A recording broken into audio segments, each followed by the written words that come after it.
కాంగ్రెస్ ప్రభుత్వం పేరుకు మాత్రమే ముఖ్యమంత్రిగా ఉన్న రేవంత్ రెడ్డి గారు వాస్తవానికి వారి క్యాబినెట్ లో 10 మంది ముఖ్యమంత్రులు ఉన్నారు. ఇలాంటి బడ్జెట్ చూస్తేనే అర్థమవుతుంది వారి కంట్రోల్లో ఏం లేదు.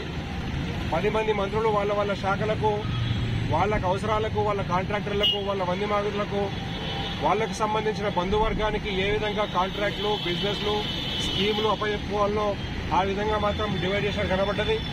ఇక్కడ ఎక్కడ కూడా గత ఎన్నికల్లో ప్రజలను మభ్యపెట్టి ఏ విధంగా అయితే ఓట్లు వేయించుకున్నారో 6 గ్యారంటీలు అన్నారు.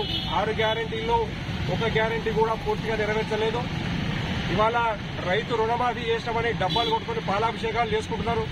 వీళ్ళు చేసుకోవాల్సింది పాలాభిషేకాలు కాదు, ఆత్మవిమర్శ చేసుకోవాలి. ఆ డబ్బులు ఎక్కడి నుంచి వచ్చినాయి, ఎంతవరకు రుణమాఫీ జరిగింది, దానికోసం అప్పు ఎంత అయింది, ఇంతకుముందు ఈ రాష్ట్రానికి ఉన్న 9.5 లక్షల కోట్ల అప్పు ఏ విధంగా తీరుస్తారు, తప్పుడు హామీలతో ఏ విధంగా అయితే ప్రభుత్వము మీరు ఫామ్ చేసిరో ఇవాళ మీరు చెప్పిన హామీలకు అదనంగా 8 లక్షల కోట్లు కావాలి. అవి ఎక్కడి నుంచి వస్తాయి రేవంత్ రెడ్డి గారిని ప్రశ్నిస్తున్నాం.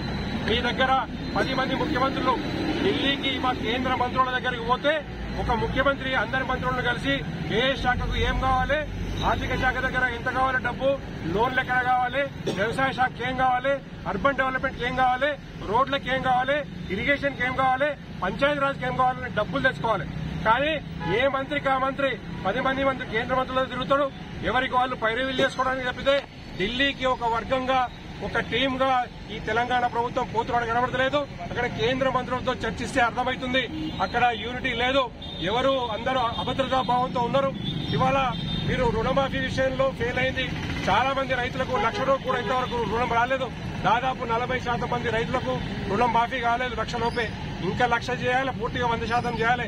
మొత్తం 33,000 కోట్లు కేవలం రుణమాఫీ కావాలి. విద్యార్థుల ఫీజు రీయింబర్స్మెంట్ చేస్తామన్నారు. విద్యార్థులను మోసం చేసిరు. ఈ రోజు వరకు 7,500 కోట్ల రూపాయలు విద్యార్థులకు ఫీజు రీయింబర్స్మెంట్ అవసరం ఉండే, అది ఇంతవరకు కాలేదు. వ్యవసాయ శాఖకు కేంద్రం అయితే 1 లక్ష కోట్ల బడ్జెట్ పెడతాం, మేము కేంద్రం నుంచి డబ్బులు తెచ్చుకుంటామన్నారు.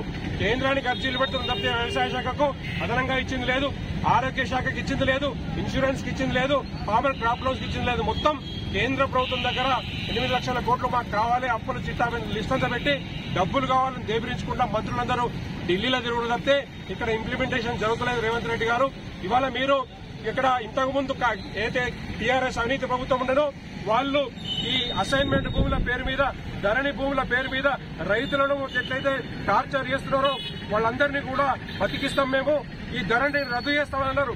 ఇవాళ ఇది 6 నెలలకు వచ్చింది. ఈ ప్రభుత్వం ఇంతవరకు ధరణి ఎందుకు రద్దు చేయలేదు? ధరణి రద్దు చేస్తే దాదాపు 40 లక్షల మంది రైతులకు చాలా చిక్కు సమస్యల నుంచి విముక్తి కలుగుతుంది. మీ ధరణి ఎందుకు రద్దు చేయలేకపోతున్నావు సమాధానం చెప్పాలి. మీ ఎన్నికల హామీలో రైతులకు ఏ విధంగా అయితే సాయం చేస్తానని ముందుకొస్తా అన్నావు, ఇంతకుముందున్న రైతు బంధు ఆపేసినావు. ఇవాళ ఈ రుణమాఫీ చేస్తానని పూర్తిగా కాలేదు. విద్యార్థులకు రుణమాఫీ కాలే. ఉద్యోగాల నోటిఫికేషన్ అని ఇంతవరకు కూడా మాట్లాడుతున్నట్టే ఉద్యోగాల నోటిఫికేషన్ ఇంతవరకు ముందుకు పోలే. నీ తెలంగాణ అయితే టీఎస్ అనే రిజిస్ట్రేషన్ మార్చేసి టీజేసీ చేసినావో ఆ తర్వాత రిజిస్ట్రేషన్, ల్యాండ్ రిజిస్ట్రేషన్స్ వీటి మీద రేట్లు ఎందుకు పెంచుతున్నావు? అర్బన్ డెవలప్మెంట్ గురించి నీ ప్లాన్ ఏది, ప్రణాళిక ఏది? మున్సిపాలిటీలకు డబ్బులేవి, గ్రామ పంచాయతీలకు డబ్బులేవి? మొత్తం కేంద్రం దగ్గర పోయి మాకు ఇన్ని అప్పులున్నాయి లిస్టు పెట్టుకుంటూ తప్పితే సొంతంగా నీ కేటాయింపు ఏంది, నీ ఆలోచన ఏంది? ఇవాళ కాంప్రిహెన్సివ్ మున్సిపాలిటీ డెవలప్మెంట్ కోసం మీ దగ్గర డబ్బులున్నాయా అని ప్రశ్నిస్తున్నాం. గ్రామ పంచాయతీల డెవలప్మెంట్ కోసం డబ్బులున్నాయా మీ దగ్గర? ఇవన్నీ కూడా ఆలోచించాల్సిన విషయం. ఈ కాంగ్రెస్ ప్రభుత్వం ఫెయిల్ అయింది. ఒక ముఖ్యమంత్రి ఉన్న ప్రభుత్వం కాదు ఇది. 10 మంది ముఖ్యమంత్రులు ఉన్న ప్రభుత్వం ఇది. ఏ రోజు కుప్పకూలుతుందో తెలియదు. ముఖ్యంగా ప్రజల తరఫున భారతీయ జనతా పార్టీ ఇస్తున్న హామీ ఏంటంటే కేంద్రం ఇచ్చిన దాదాపు 8.5 లక్షల కోట్ల బడ్జెట్ తెలంగాణ కోసమే అవుతుందో అందులో 36,000 కోట్లు ఈ సంవత్సరం రిలీజ్ చేసింది ఆల్రెడీ కేంద్ర ప్రభుత్వం. ఈ 36,000 కోట్లను ప్రాపర్ గా వాడండి ముందు ముఖ్యమంత్రి గారిని చెప్తున్నా, డిమాండ్ చేస్తున్నాం. కేవలం కేంద్ర ప్రభుత్వం ఇచ్చే అప్పుల మీదనో నిధుల మీదనో డిపెండ్ అయ్యి మళ్లీ కేంద్ర ప్రభుత్వాన్ని మోడీ గారిని విమర్శించకుండా ఉండొద్దు. మీరు ఆత్మవిమర్శ చేసుకోవాలి.